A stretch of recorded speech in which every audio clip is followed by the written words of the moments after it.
السلام علیکم ورحمۃ اللہ وبرکاتہ۔ بسم اللہ الرحمن الرحیم۔ قال اللہ تعالی ان الصلاة تنہی عن الفحشاء والمنکر، وقال النبی صلی اللہ علیہ وسلم الصلاة عماد الدین۔ اللہ تبارک تعالیٰ کا فرمان ہے کہ ان الصلاة تنہی عن الفحشاء والمنکر، کہ نماز بے حیائی اور برائی سے روکتی ہے، کیونکہ انسان بطریقہ اولا اپنے رب کی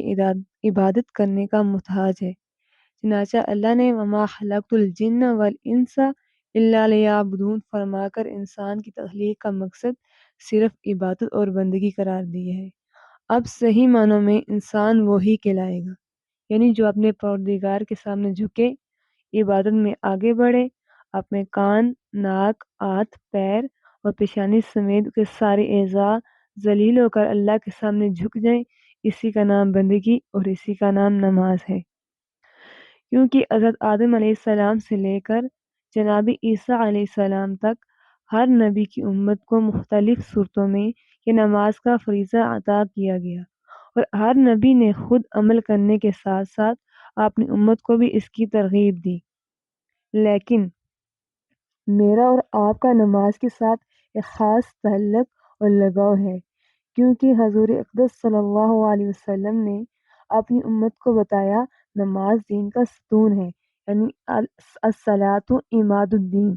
نماز دین کا ستون ہے، نماز جنت کی کنجی ہے۔ اور اس پر مزید لکھا ہے کہ اگر تم منکرات سے بچنا چاہتی ہو، یعنی برائی سے بچنا چاہتی ہو تو نماز کی پابندی کرو، اور اللہ کی رضا اور خوشنودی چاہتے ہو تو نماز کو لازم پکڑو، قلبی اطمینان اور سکون کے طلبگار ہو تو نماز کی پابندی کرو، اگر نیک اولاد اور رزق کی حلال کی فراوانی کے خواہشمند ہو تو نماز کی پابندی کرو۔ اسی طرح اگر آسانیاں اور راحتیں چاہتے ہو تو نماز کا اہتمام کرو۔ الغرض دنیا آخرت کی تمام کامیابیوں کامرانیاں اگر حاصل کرنا چاہتی ہو تو نماز کو اپنے سینے کے ساتھ لگا لو۔ کیونکہ جب آقا علیہ السلام معصوم اور رب کی طرف سے بخشش کے وعدوں کے باوجود نماز کی اتنی زیادہ پابندی فرمانا اور صحابہ کرام کو بھی نماز کا پابند بنانا،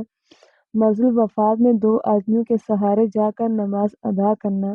میدان اور تلواروں کے سائے میں بھی نماز ادا کرنا، دشمن کے سامنے بھی نماز کا اہتمام کرنا، اور نواسے رسول کا میدان کربلا میں نماز ادا کرنا ہمیں پیغام دے رہا ہے کہ نماز ایک واحد فریضہ ہے جو کسی جگہ بھی کسی وقت بھی ترک نہیں کیا جا سکتا،